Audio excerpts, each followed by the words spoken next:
¿Qué dicen? ¿Cómo andan? Bueno, uno dice viernes, no va a pasar nada, está todo tranquilo, todo. No es así. La Argentina está intensa, la actualidad está áspera. Los argentinos queremos claridad, queremos justicia. Pero justicia para todos, no para algunos nada más. ¿Qué pasa con la justicia? En la Argentina, como te dije, pasa de todo y todo se debate en este viernes intratable. Sí, ese es el hashtag, numeral viernes intratable. ¿Cómo andan todos bien? Bien, muy bien. Perfecto. Bueno, hoy Bonadío procesó a CFK, a Vanoli y a Kicillof. Obviamente que va a ser uno de los temas del día. Pero además nos vamos a meter con la educación. ¿Qué pasa con la educación? ¿Qué pasa con la facultad pública?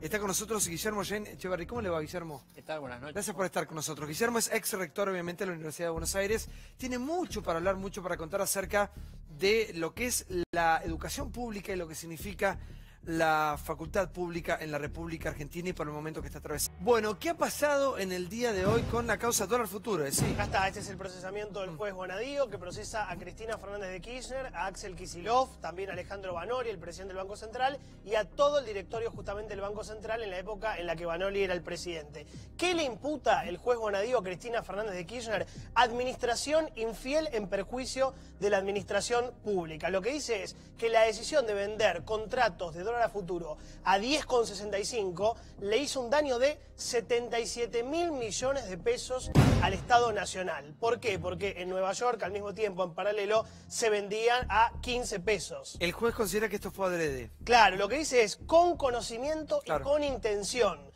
para hacerle un daño al eventual presidente, al Estado Nacional, al erario público. En ese momento era octubre, no se sabía si era Scioli o Macri. Ahora, o Massa. ¿el gobierno de CFK no se movía siempre dentro de un marco legal, Débora? Sí, lo que pasa es que me parece, primero que es el primer procesamiento contra la expresidenta Cristina Kirchner, ¿no? En las demás causas hay que recordar que está imputada, que es el comienzo de una investigación, de un proceso penal, lo cual es importante. Ahora, cuando hablamos de la maniobra de dólar futuro, me parece que también tenemos que hablar de los que compraron, porque si vos preguntas, Santiago, bueno, ¿se movían o no dentro de un marco legal? Claro que sí, pero también hay incluso funcionarios del actual gobierno de Cambiemos, como José Torello, que era apoderado del PRO, o Quintana, o Lopetegui, que han comprado dólar Si el banco, ¿era una maniobra legal? Sí. Pero si el Banco Central, teóricamente, de un país avalado por la presidencia de la nación, digamos, por un gobierno que avala esta operativa y la ley también lo avala, ¿qué ve, digamos, moralmente está muy mal, pero qué ve de malo Entonces, legalmente? vos tenés que diferenciar legalidad de moralidad. Claro. Acá hubo un rechazo legal y moral por parte del PRO a lo que fue el contrato de compra y venta de dólar futuro. Sin embargo, como dice Débora, hay gente comprometida. A Caputo, que compró 3.500.000 dólares, o al mismo señor Quintana, el vicejefe de gabinete, que compró 1.480.000 dólares, y al mismo tiempo era la persona que cerró lo que fue la liquidación en una reunión con el ROFEX en Rosario.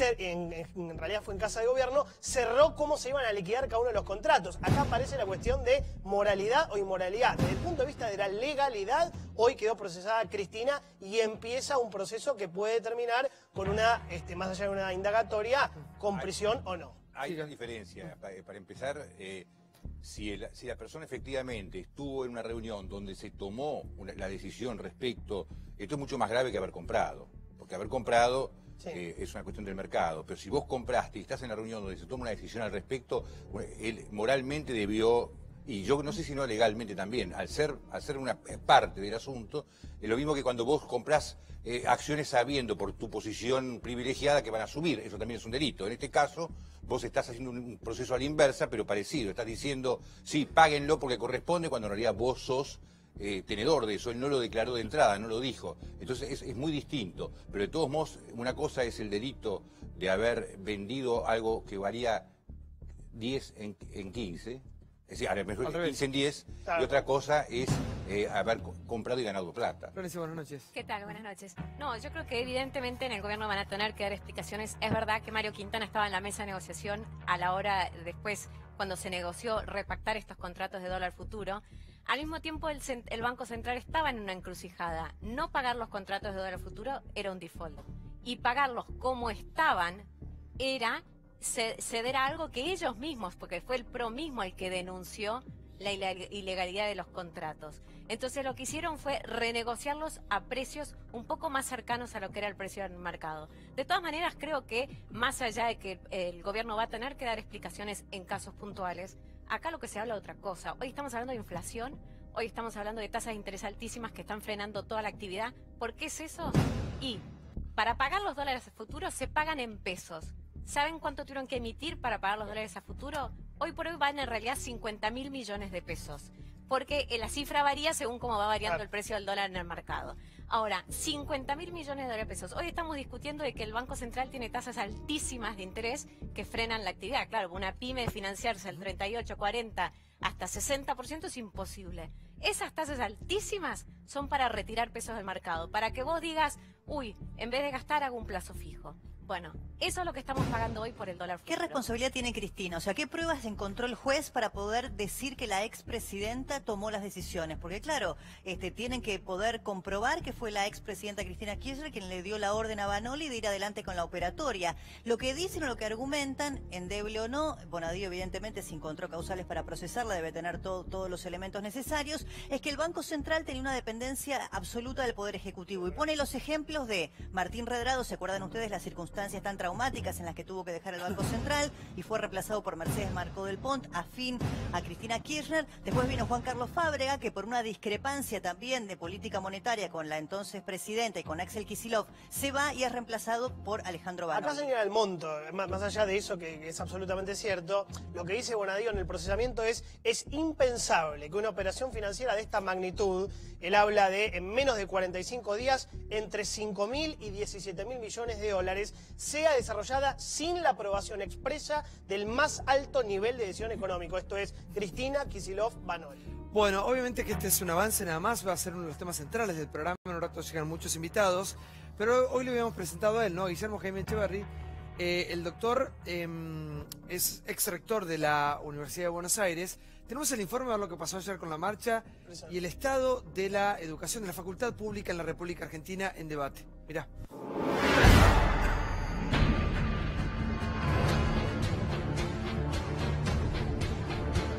Bullrich para la pelota. Luego de la masiva marcha de los estudiantes, el ministro de Educación le adjudicó un tinte político a la protesta.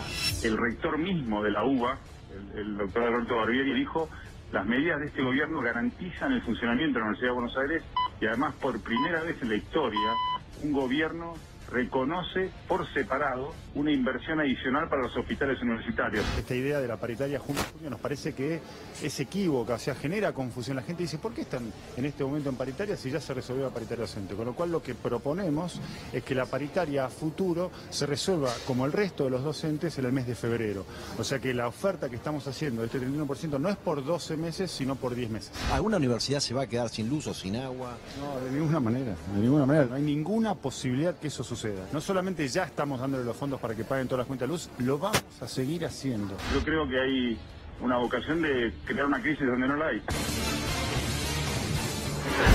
Bueno, ponemos imágenes de la marcha de ayer que, Guillermo, fue impresionante la marcha, sí, miles de personas, de alumnos, de chicos. ¿Cómo está la educación argentina hoy, Guillermo? Complicada, no solo hoy, de hace tiempo que está complicada. Argentina tiene poca gente educada, hay una gran desigualdad en la distribución de la educación, los ricos reciben mucho más que los pobres y al mismo tiempo hay un problema de calidad muy grave. Para que tengan una idea, la cantidad de gente que tiene escuela media completa en la Argentina, en la fuerza de trabajo argentina, es del 42%. Así que 42 personas sobre 100 tienen educación secundaria completa. Y si uno compara con otros países, para que se forme una idea, qué sé yo, en Canadá es el 70%, el 80%. Vale decir que hay un grave problema en cuanto a la cantidad de educación. Lo mismo pasa en la educación universitaria. En la Argentina tiene educación universitaria completa alrededor del 10% de la fuerza de trabajo. En Canadá es el 44%, en Estados Unidos el 38%. Vale decir que tenemos un problema de poca gente educada. Como les decía, hay una gran desigualdad en la distribución de la educación. De cada 100 chicos que empiezan la escuela primaria, es decir, a los 6 años, terminan la escuela media alrededor del 37%. Y eso también es un grave problema. Eso es el Estado, es un problema básicamente... De todo, del Estado, de los privados, de todo. Este problema educativo toca todos los niveles, no solo el Estado, sino también la educación privada. Argentina no reconoce el logro académico como un objetivo. Busca en la educación otras cosas, pero no busca el logro académico. Y las pruebas de calidad eso lo demuestran claramente. La mitad de los chicos que terminan la escuela media en el país tiene dificultades para entender lo que lee. El 50% de los jóvenes que terminan la escuela media tienen dificultad para entender lo que leen. Y eso, claro, obviamente el 66% tienen dificultades para simples operaciones de matemáticas. Es decir, eso es un grave problema. Y esos son los chicos que terminan. Obviamente, como les decía antes, un gran porcentaje ni siquiera llega a completar. Pero ¿sabe por qué yo le decía que es responsabilidad? Obviamente que es de todos, ¿no? Pero particularmente del Estado, porque hay chicos que no pueden llegar porque en su casa no tienen los medios para mandarlo, o porque tienen hambre, o porque los chicos que pueden llegar al colegio, los colegios se caen, o no tienen calefacción en el invierno, o los maestros están mal pagos. El sistema funciona mal. Pero por supuesto, claro que sí, eso es un problema grave. Pero a mí me interesa marcar también que no es solo un problema de la gente pobre que tiene necesidades, que obviamente lo es. Es un problema también de la gente que tiene recursos. Fíjese, en todo el mundo, los chicos que más rinden en las pruebas de evaluación, la PISA, ese tipo de pruebas, los chicos que más rinden son los que pertenecen al 25% más rico de la población, los hijos de los profesionales y los que van a las mejores escuelas mejor dotadas. Lo mismo pasa en Argentina. Los chicos que más rinden en Argentina son los que pertenecen a la familia del 25% más rico, los hijos de los profesionales y los que van a las escuelas mejor dotadas. Sin embargo, los chicos que más rinden en la Argentina están por debajo de los chicos que menos rinden en 30 países. Vale decir que los mejores argentinos están por debajo de los peores de 30 países. Usted fue el rector de la Universidad de Buenos Aires. Efectivamente. ¿Cómo fue la experiencia? Se ríe. Sí, fue una experiencia. Me tocó un momento muy difícil, correspondió al año 2002. Así que ahí los problemas que manejábamos no eran tanto problemas académicos, eran problemas de urgencias económicas. Manifestaciones como estas teníamos habitualmente. Al poco tiempo que yo asumí, tuve el rectorado tomado por 50 días. En fin, había muchos problemas. De todos modos, fue una experiencia muy rica. La universidad es una institución muy valiosa, que hace milagros con su presupuesto. Muchas veces que me visitaban rectores del exterior y yo les explicaba, me decían cuántos alumnos tienen, yo les decía 300.000, me decían no, a ver, explíqueme mejor. Dice, no, son 300.000. ¿Y qué presupuesto tienen? Y tanto, no, imposible. Entonces pensaban que yo hablaba mal inglés y me hacían escribir los números. Claro, es incomprensible que se puedan hacer tantas cosas y realmente la universidad tiene lugares de alta calidad. Para que tenga una idea de presupuestos, el presupuesto 2016, en la Argentina, la Universidad de Buenos Aires tiene alrededor de 600 millones de presupuesto. En la América Latina hay 3 universidades de más alto nivel, que es la Universidad de San Pablo en Brasil, la Universidad Nacional Autónoma de México y la Universidad de Buenos Aires aquí en la Argentina. La Universidad de México tiene 1.950 millones de dólares de presupuesto. 1.950. Y la Universidad de Buenos Aires tiene 600 millones, más o menos la misma cantidad de alumnos. La Universidad de San Pablo, que tiene 90.000 alumnos, tiene 1.500 millones de dólares de presupuesto. Vale decir que una sola universidad de México, la Universidad Nacional Autónoma, tiene un presupuesto que equivale al 55% de las 51 universidades públicas argentinas. El presupuesto total de las universidades públicas argentinas es de 3.500 millones de dólares. Y una sola Universidad de México tiene la mitad de eso. Y ahí está el problema, es claro. Recién estaba viendo las imágenes de la marcha de ayer, ¿no? ¿Qué lectura hace lo que pasó ayer de la movilización? Bueno, yo creo que es una manifestación de ese problema básico que acabo de describirle. Es un problema que es crónico, no es de ahora, es un problema que viene de arrastre. Y creo que, bueno, que en algún momento la Argentina tendrá que discutir qué educación quiere. Esto es un problema que se ve en todos los niveles educativos. Y fundamentalmente el problema que a mí más me preocupa y creo que debiera preocuparnos más a todos es el problema de la calidad. Nosotros tenemos que garantizar la calidad de la educación que reciben los chicos, que hoy está en serio cuestionamiento. Eso es muy grave y creo que hay que poner más énfasis en eso. La sociedad argentina, por más que declama mucho que todos los problemas son de educación, cuando se reúnen 3 personas dicen el problema argentino es la educación, pero no lo ven como un problema propio, una idea. Si la paradoja de la educación, que yo he llamado muchas veces, si uno les pregunta a los padres argentinos cómo está la educación en el país, el 70% de los padres dice que está mal o muy mal. Va a decir que la gente percibe que hay una crisis en la educación. Si esos mismos padres le preguntan si están satisfechos con la educación de sus hijos, el 70% contesta que están satisfechos o muy satisfechos con la educación de sus hijos. La gente tiende a ver el problema educativo como un problema de los demás. Son los otros los que tienen el problema. Yo, por suerte, me he salvado. Y me parece que este es un problema ¿Y el ministro grave. Bullrich cómo lo ve? Bueno, yo creo que ha hecho una labor importante en la ciudad de Buenos Aires. Igual tiene una gestión difícil por delante. Muy ¿no? difícil, Sí. muy difícil, especialmente en el tema de educación, que está federalizado, es decir, él da ciertos lineamientos generales, pero el problema educativo es un problema que toca a las provincias, desde resorte provincial, y hay grandes diferencias en el rendimiento de los chicos en las distintas provincias. Eso es algo que no debería pasar. Guillermo, la educación argentina en un momento fue de excelencia, la educación pública argentina. ¿En qué momento empezó a decaer? Es difícil decir eso, yo por lo menos no soy un sociólogo, pero claramente está decayendo. Fíjense, se hizo un estudio en chicos de tercero y sexto grado en el año, creo que fue el 86, y ahí la Argentina estaba segunda en matemática y lengua después de Cuba. En el 96 ya estaba cuarta, quinta, ahora está sexto, séptimo. Es decir, que otros países de América Latina nos están pasando aceleradamente. Eso es algo que tiende a no verse. La gente tiende a negarlo. Mientras no haya demanda de calidad de educación por parte de la gente, mientras que no haya manifestaciones como esa pidiendo que a los chicos se les enseñe más, que se les enseñe mejor, me parece que esta situación no va a cambiar. Hay que crear demanda de educación. La Argentina tiene que volver a privilegiar la calidad de su educación. Y hay que reconstruir el pacto educativo, digamos, padres asociados a maestros para educar a los chicos, eso hoy está roto. Hoy los padres están asociados a los chicos en contra de la institución escolar, a la que ven como una institución de opresión. Eso sí se perdió, el respeto al maestro que existió toda la vida, al profesor se perdió. Bueno, eso se ha perdido totalmente. La sociedad no valora al maestro y no hay posibilidad ninguna de cambio si eso no cambia, si eso no se modifica. Antiguamente era una institución. Sí, claro. El maestro, el profesor, sí. Claro, tendría que volver a hacerlo, porque tiene lo más importante que tiene un país, que es la materia gris de su gente. ¿Y quién le enseña a los chicos? ¿Quién enseña? Y ustedes. No, pero ¿quién enseña? ¿Quién está en las aulas? Y bueno, es difícil decir ¿Quién le eso. enseña a los que enseñan, no? Sí. El problema de la formación docente es el problema clave. No hay país que haya mejorado su educación si no mejora a sus docentes. Ese es un problema central. Ecuador, por ejemplo, que está haciendo un cambio de educación importante, pide para acceder a los estudios de educación, se da un examen al final de la escuela media, los puntajes más altos pueden acceder a medicina y a formarse como educadores. Y después vienen las otras profesiones. ¿Por qué? Porque la sociedad entiende que eso es central. Finlandia, que ha mejorado su educación y que hoy es considerada como la estrella educativa, ha puesto interés en la formación de los docentes. Ingresan los promedios más altos y solo 1 de cada 10 logra seguir los estudios. Eso es socialmente bien considerado. Un maestro en la Argentina gana poco porque a nadie le importa lo que hace. Bueno, eso hay que admitirlo. Yo le preguntaba hoy qué responsabilidad tiene el Estado y yo creo que eso es fundamental. Un maestro no puede ganar lo que gana con la responsabilidad que tiene. Sí, pero también el Estado tiene responsabilidad, pero el Estado también ve estas encuestas que le muestran que la gente está satisfecha. Entonces, al final. Hay prioridades, sí. Claro, finalmente, ¿quién va a tomar eso? No es una prioridad porque es una cosa que se ve a largo plazo.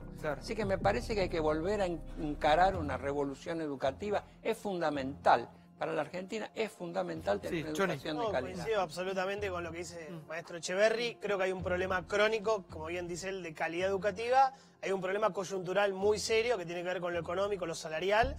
Es la primera vez desde 2001 que las 6 federaciones gremiales estudiantiles se pusieron de acuerdo, CONADU Histórica, CETERA, UDA, todas juntas. Por eso la marcha fue tan impresionante en número. Están sin clase, estuvieron esta semana 1.500.000 alumnos. Una locura. De la UBA. No se recupera más. No se recupera. Esto lo mismo lo vimos con el secundario en la provincia de Buenos Aires el año pasado. 15 días, 15 paros de la CONADU y 22 días sin clase en el Nacional de Buenos Aires, que es uno de los colegios con el Pellegrini que dependen. Hoy el gobierno tuvo que responder políticamente ante esta marcha, pues la verdad fue una marcha impresionante, y Bullrich citó a los gremios de universitarios, a la CONADU, y mejoró la oferta salarial. La oferta inicial había sido 15, 5, 11 en 3 meses y ahora ofrecieron 18 en mayo y 15 en octubre, con lo cual anticipaba Tiscornia, que es el jefe de la CONADU, que probablemente baje un poco esto la semana que viene, ¿no? Sí, por favor. Sí, un problema importante también que hay que admitir, por ejemplo, en la Universidad de Buenos Aires, que es lo que yo conozco, que un porcentaje muy alto de los docentes lo hacen de manera ad honorem. Claro. Si tuvieran que pagar a todos esos docentes, no alcanzan ningún presupuesto. Y eso me parece importante admitirlo. Son universidades que se mantienen con el subsidio que hacen los docentes. Profesor, son 28.000 profesores, ¿no? En la Universidad de... Alrededor de 28.000, sí, pero con todos los docentes de Ad Honorem son muchísimos más, que son muchos. Y 308.000 alumnos. Sí, No, y digo, y todavía, a diferencia de lo que mencionaba el doctor Echeverri respecto de la escuela pública, la Universidad de Buenos Aires sigue manteniendo niveles muy altos de prestigio. Yo me preguntaba, y le traslado la pregunta a Jaime Echeverri, ¿qué pasó? Yo crecí escuchando que éramos el país de los premios Nobel. A mí me hablaban de Bernardo Hussein, de Milstein, de Leloir, bueno, además de los premios Nobel de la Paz. Soy producto de la escuela pública y de la universidad pública. Ahora, ¿es solamente una cuestión presupuestaria? Yo lo escuché recién, le daba a Santiago usted cifras realmente muy elocuentes de temas de presupuesto y de calidad educativa, pero digo, ¿es solamente eso o el deterioro del país de los premios Nobel a esta situación actual tiene que ver con otras cuestiones? Tiene que ver con el deterioro general de la educación. Toda esa gente que usted menciona es producto de una escuela pública que era de gran calidad. Y era de gran calidad porque la gente ponía mucha expectativa en la escuela. Y eso me parece que es lo que un poco se ha perdido. Esa expectativa hoy está restringida a la gente de menores recursos. Hoy los más pobres siguen confiando en la educación para progresar, mientras que grupos como nosotros cada vez piensa menos en eso. El orgullo era mi hijo el doctor. Claro, manda a los chicos a la escuela para que hagan amistades, para que tengan un lindo campo de deporte, que está bien que hagan eso, pero al mismo tiempo debiera haber exigencia académica, y eso hoy no está en quienes pueden exigir y no lo hacen. Por eso yo pongo énfasis en ese tema. Un problema grave es la gente que no tiene recursos, pero un problema grave en cuanto al enfoque de la educación es quienes pueden adquirir educación y lo hacen sin ninguna exigencia como debía ser. A ver, un minuto, ponen las imágenes de la marcha del día de ayer, la verdad que fue multitudinaria.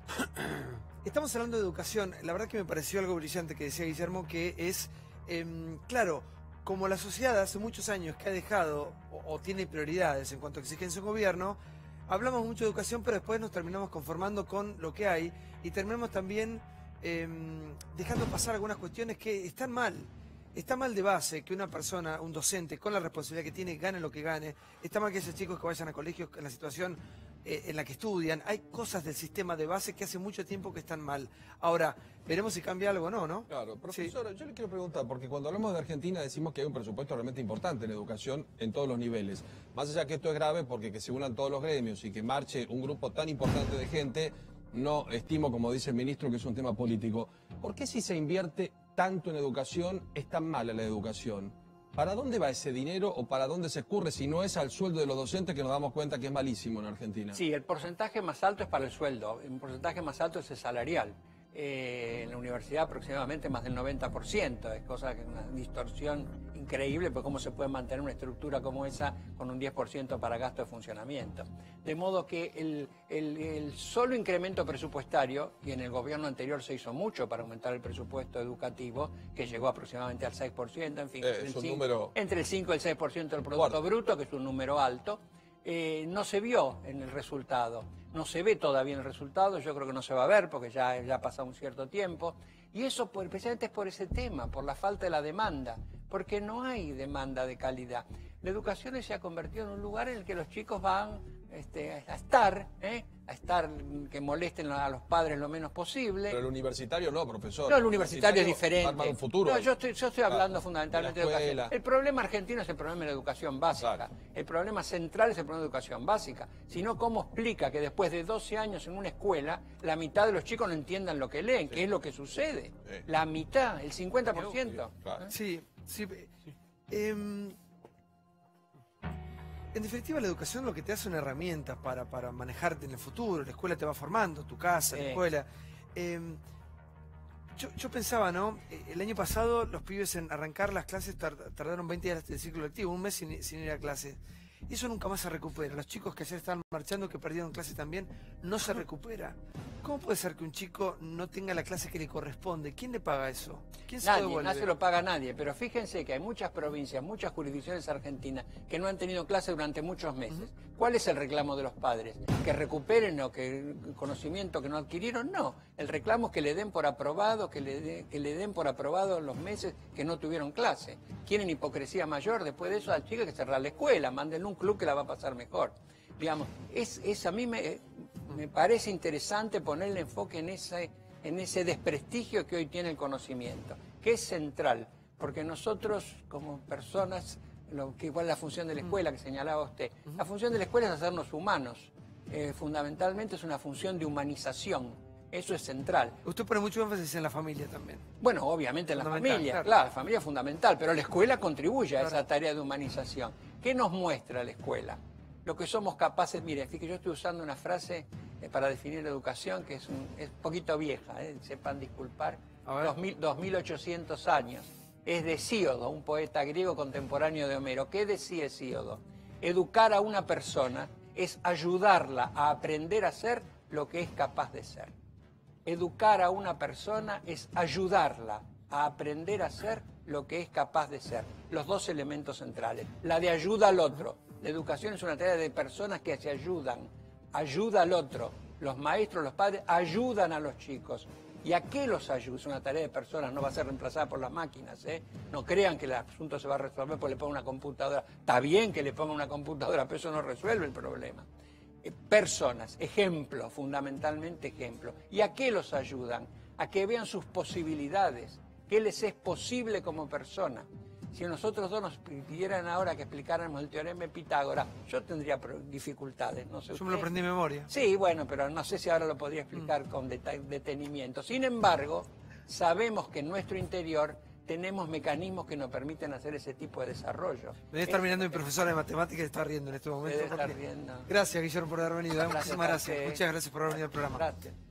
Una eminencia el doctor tenerlo acá. Muchas gracias. Bueno, ley antidespidos. Hay muchos invitados, por supuesto. Viernes, ha pasado de todo. Noche intensa en vivo en Intratables. El hashtag, ya sabés, es numeral Viernes Intratable. Próximo informe, todos los invitados y vos, por supuesto. Mirá. Somos agua y aceite, tú. Agua y aceite. Rupturas, quiebres, engaños a raíz de la ley antidespidos. La Cámara de Diputados tiene más conflictos que la novela de las 7 de la tarde. ¿Va a haber ley antidespido? Creo que no. No sabemos qué es lo que va a pasar, porque hay sectores que cambian mucho de posición. Hay tres posiciones. El kirchnerismo, que dice está prohibido echar. La de Cambiemos, que lo que dicen es queremos mejores condiciones para las pymes. Y después está Massa, que dice, bueno, tomo lo de las dos cosas. El miércoles los trabajadores argentinos van a tener una ley que los proteja, que frene los despidos. Un acto político está diciendo, señores, diría que el mensaje es: no hay despidos. El trabajador tiene miedo, más allá que no le alcanza para consumir, pero tiene miedo de perder el trabajo. Permíteme. Eso es una ley que espanta la posibilidad de generar trabajo. Es una ley que es muy poco solidaria con los millones de argentinos que están en el empleo informal. Cuando uno empieza a sospechar que algo es dramático, es porque está empezando a ser... Es porque es el momento de moverse. Si nosotros no hacíamos esto, ustedes no hacen nada. En realidad no hay un problema de empleo, no hay una emergencia de empleo. Sector público puede ser porque hay bastante ñoqui. Yo no creo que sea perjudicial. Ya estuve en otra oportunidad y fue cuando el país levantó. Frente para la Victoria se encaprichó en pedir una sesión especial. Era natural que iba a fracasar. No fue el Frente para la Victoria PJ el bloque autor de esta iniciativa. Los autores de esta iniciativa fueron las 5 centrales sindicales que pidieron que aprobemos la ley que había salido del Senado. La ley se aprueba tal como vino del Senado por la Cámara de Diputados y se convierte en ley. ¿Qué hace el presidente? Bueno, el presidente en esto fue claro también. Va a usar sus facultades y la va a vetar. El presidente dijo que quería diálogo. El Parlamento se va a expresar. Respetemos las mayorías parlamentarias. El sector público y privado, y miren lo que es. La caída, sí. Bueno. Esto no es sensación, ¿eh? Hay una sensación y se ha instalado la sensación de que hay una crisis de empleo coyuntural. Yo tengo una incomodidad política muy grande. Es la segunda vez que voto en forma distinta a mi bloque y las dos veces muy convencido de que estoy haciendo lo correcto. Y a mí el kirchnerismo no me va a llevar a los empujones al recinto para una sesión especial convocada por ellos. Y a este recinto hoy no me trajo nadie a patadas en el culo. Hemos pasado el 2001, el 2002, hemos pasado años muy duros. No se banca hacer de cobayo de una experiencia económica en la cual la economía está primero y la gente está aparte. Que quedarnos solos. Bueno, a ver, por favor, ¿por dónde empezamos? Sí. Bueno, hoy comenzó el operativo Seducción del Gobierno a los gobernadores para este miércoles, claro, la sesión ordinaria, porque es la que se define. Ayer fracasó la sesión especial porque obviamente el kirchnerismo con la izquierda bajaron, pero no hubo quórum. Ahora el gobierno empezó a llamar a algunos gobernadores. Urtubey, ¿te acordás que dijo el otro día que él la vetaría si fuera presidente, en un guiño muy fuerte al gobierno nacional? Ledesma de Santiago del Estero, Bordet de Entre Ríos fueron llamados con obras para ver si pueden convencer a los diputados peronistas. Pero se va a definir justamente este miércoles si se aprueba. Macri ya dijo que veta. Y está la herramienta, atención, de la insistencia parlamentaria para anular el veto de Mauricio. Ahora, uno dice, ¿cómo le va, Amadeo? Buenas noches. Uno dice, ¿dónde quedaron los trabajadores en todo esto? Pues esto es una puja de poder, netamente. No, esto es una operación política. ¿Contra quién? ¿Contra ustedes? Absolutamente, porque no hay ninguna cifra, y lo volvemos a repetir, lo dijo Triaca acá, lo hemos dicho, no hay ninguna cifra seria que demuestre que estamos frente a una crisis laboral del tamaño de la que plantea. No los voy a aburrir de vuelta con las cifras que dijo Triaca aquí. Digo, solo una. ¿Sabe cuántos procedimientos de crisis hubo? Esto es, empresas o sindicatos que fueron a pedir por el desempleo. 14 en 3 meses. O sea, esto es una operación política. ¿Nosotros qué hacemos frente a esto? Por un lado, no vamos a aprobar esta ley, que es una ley que destruye empleo, como bien lo dijeron las pymes el otro día en el Congreso. Esta ley destruye empleo. Lo que vamos a hacer es ir por el camino positivo. El otro día el presidente anunció el programa para las pymes más importante de la historia. Un programa impresionante. Por ejemplo, 60.000 palitos de crédito para las pymes. Por ejemplo, sacarles el cepo de la FIP para que no los aprieten. Entonces, lo que vamos a hacer, Santiago, es seguir insistiendo que no es cierto que estamos frente a una crisis laboral de ese tamaño, seguir con la ley del primer empleo, más apoyo para las pymes, y no dejar que esta ley avance, porque esta ley destruye empleo. A ver, porque si no caemos en lo mismo de siempre, es como las dos Argentinas. Porque un sector dice que hay mucho desempleo, otro dice que no, que hay despido, que no hay despido. A ver, tenemos un economista, ¿cómo lo ve, Echeverri? Gracias por estar con nosotros. Bueno, en realidad lo que pasa es que las economías siempre están despidiendo gente en cualquier lado. Si miramos Estados Unidos, con la baja del precio del petróleo, hasta abril se perdieron 118.000 puestos de trabajo en el sector petrolero de Estados Unidos. Sí, ¿cuánto es la inflación en Estados Unidos? ¿Cómo? ¿Cuánto es la inflación? La inflación es nada. Claro. Es 2%. Cuando vos empezás a sumar todos los factores es complicado el panorama. Claro, pero lo que me refiero, lo importante es la creación neta de empleo. Porque uno crea empleo y al mismo tiempo está despidiendo gente. Entonces lo importante es fijarse cómo creamos empleo en la economía. Y para eso, esta ley es totalmente negativa. Esta ley va en contra de la creación de empleo. Hay que pensar que en Argentina hay 40% de empleo negro. Por lo tanto, defender a que no despidan, a ese 40% no le sirve para nada. Y del otro lado te generan una doble indemnización. Con lo cual también es un incentivo para que la gente diga, alguno que quiere cambiar de trabajo, bueno, se hace despedir, por ejemplo. Es decir, realmente se fomenta el despido del lado de los empleados. Y del lado de los empresarios, el problema es que toda esta discusión que se armó hizo que gente que se asustaba y decía, yo no sé si esperar a la reactivación en la segunda mitad del año, y tal vez anticipó algún despido. Yo creo que lo sensato es... Valdés se te ríe, vos decís, ¿cómo le va, Valdés? Buenas noches. Se ríe Valdés de lo que está diciendo. Alberto, ¿cómo le va? ¿Qué es la mirada suya? Porque usted está como ajeno, usted está desde otro lugar, mira todo esto.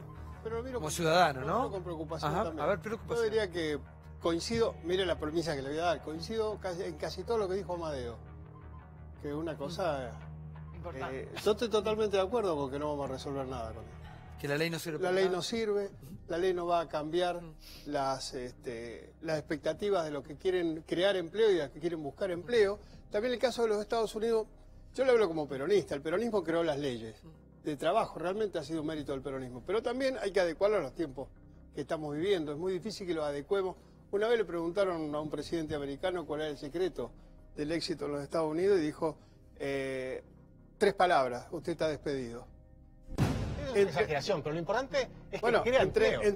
La creación neta de empleo es lo que importa. Entre haber leyes y no haber leyes, yo preferiría que hubiera leyes modernas. Y esta ley que se está planteando ahora no es una ley moderna. Sí, por favor, Vasco, buenas noches. ¿Cómo estás? Primero, nosotros tenemos una posición bastante clara. Salimos de este debate que nos parece que es otra vez la antinomia o veto o doble indemnización. Nos parece que ahí no está el debate. Pero más estaba todo el tiempo, viste, expectante ahí. Siempre, pero siempre coherencia con lo que planteamos siempre. Nosotros invitamos a la... ¿Y Moyanito qué pasó? Muy bien. Creo que votó lo que tenía que votar. Dentro de nuestro bloque. ¿Cómo ver? ¿Qué pasó?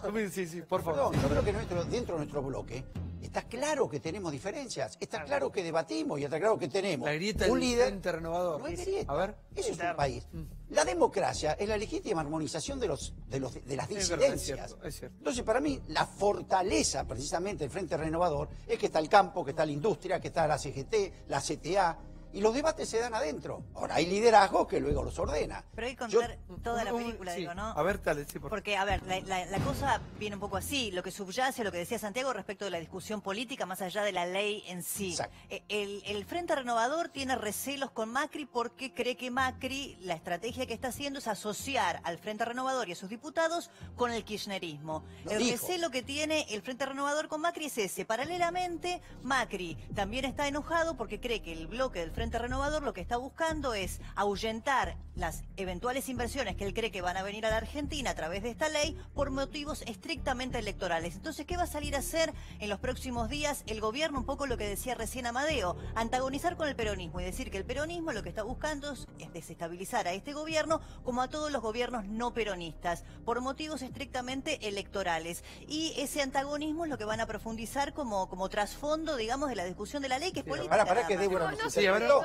Débora nos interpretó, pero espérame que te deja de lo que nosotros estamos diciendo. Nosotros el primer día lo que hicimos es escuchar a todos. Llamamos a la CGT, vinieron las 3 CGT, las 2 CTA, y al otro día, yo de la Comisión de Industria convoqué a las pymes, tuvo Eduardo, más de 300 pymes, y escuchamos realmente lo que estaba pasando. En función de eso, es que el Frente Renovador tuvo una posición clara de proteger el trabajo, pero también ver cómo vamos, no al síntoma, a la causa, que es el crecimiento. Si no volvés a crecer todo esto que estamos hablando... ¿Qué dijeron las pymes? ¿Qué dijeron las pymes, Vasco? Un dirigente pyme chiquitito, una curtiembre de 10 trabajadores, dijo: esta ley con la doble indemnización es como me pegaron un tiro en la cabeza. Porque tengo que echar a una persona por cualquier razón que me cuesta $1.000.000 y cierro la compañía. A ver, por sí, Florencia. No, yo creo que claramente la ley no sirve y quien está en temas de empleo sabe perfecto que no va a generar nuevos empleos. Al revés, si por algo va a ser que de acá hasta que se sancione la ley se destruyan empleos. Al mismo tiempo, ¿qué pasa? El gobierno nos está pidiendo un acto de fe en este momento. Todo reside en que el segundo semestre va a mejorar la situación, va a bajar la inflación, se va a reactivar la economía. Entre tanto, ese acto de fe está poniendo de manifiesto dos problemas. Por un lado, que el gobierno en términos sociales está, me parece, actuando un poco lento. Tal vez esta medida de las pymes, en lugar de haberla hecha en reacción a la ley, la debería haber anunciado antes. Antes, cuando ya las empresas, las pymes, se estaban planteando que la situación económica estaba siendo muchísimo más difícil de lo que esperaban. No, les quería aclarar que realmente en lo social lento yo creo todo lo contrario. Hemos hecho una revolución también en lo social con no solamente las ayudas que mantuvimos, sino que duplicamos, reforzamos a través de proyectos leyes también. Hemos logrado también Pero los consideran un gobierno antipopular. Pero eso es un mito. ¿Sabes que la otra vez estaba leyendo? Hay un mito sobre Mauricio y sobre alguna de las personas que están. La verdad es que no. Y vos fíjate en la ciudad, en muchos de los lugares de la población más vulnerable, es donde nosotros hicimos el mayor esfuerzo para la mejor gente y es la mejor gente que también nos lo está reconociendo. Sí. Entonces la sensibilidad está en la gestión. Don Ofre, buenas noches. A Eduardo decir que hay una sensación, escucho cifras que no sé de dónde salen, de hecho él está diciendo que no hay cifras serias, y me parece verlo a Kicillof, a Moreno. Hay un solo dato: 38% la tasa de interés. ¿En qué parte del mundo hay una actividad lícita que dé el 38%? Lo que el gobierno está diciendo es: metan la plata en el banco y nadie trabaje. Jorge, eso no quiere decir que vos eches a la gente. Yo no dije que no hay cifras serias, por el contrario, Triaca vino acá y dio las cifras, dio 10 cifras. Es cierto que se ha caído la actividad, lo cual no quiere decir, como lo dijeron el otro día las pymes, que uno inmediatamente eche a la gente, porque cuesta mucho recuperar a la gente que uno echa. Entonces, ¿qué estamos haciendo nosotros?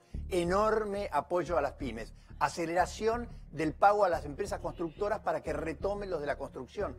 No nos quedamos atados de manos frente a este tema. Me parece que se yo creo que es evidente que hay un problema social y que ha habido pérdida de empleo. Uno puede decir que son 100.000, 140.000, pero es evidente que ha habido pérdida de empleo, sobre todo en la construcción. Y es evidente que hay un problema social porque bajó el consumo de leche. Se terminan todas las discusiones cuando uno ve que baja el consumo de sachet de leche fluida, quiere decir que la gente no tiene plata para comprar. Frente a eso hay que encarar una política. A mí me parece que poner un coto, establecer la doble indemnización en un momento sirve, acompañar a las pymes, como está planteando Sergio Massa, primer empleo, generar mecanismos de empalme entre planes sociales y trabajo, también sirve. Lo que es evidente es que hay un problema significativo y que se ha disparado el ajuste y lo social no ha acompañado. Reci, buenas noches. Buenas noches, Santiago. Mira, pienso que lo que está detrás, en definitiva, es cómo se reacomoda el Partido Justicialista, porque vos fíjate lo que tenemos. Hoy tenemos un parlamento donde no hay mayorías plasmadas. Ninguno tiene mayoría para discutir. Sin embargo, nos vemos forzados a discutir una ley que tiene 2 artículos, que en el Senado no se le pudo tocar ni una coma, y que en la Cámara de Diputados tampoco se le pudo tocar una coma, y fue una sesión especial para votarla fuera de lo que sean las ordinarias. ¿Qué quiero decir con esto? Si realmente queremos discutir empleo, tenemos que ponernos de acuerdo en 2 cosas. Uno, el diagnóstico. Yo creo que hay situaciones en sectores donde la situación de empleo ha caído y sobre esa situación hay que actuar. 2, ¿cuál es la solución? Nosotros de Cambiemos creemos que esa no es la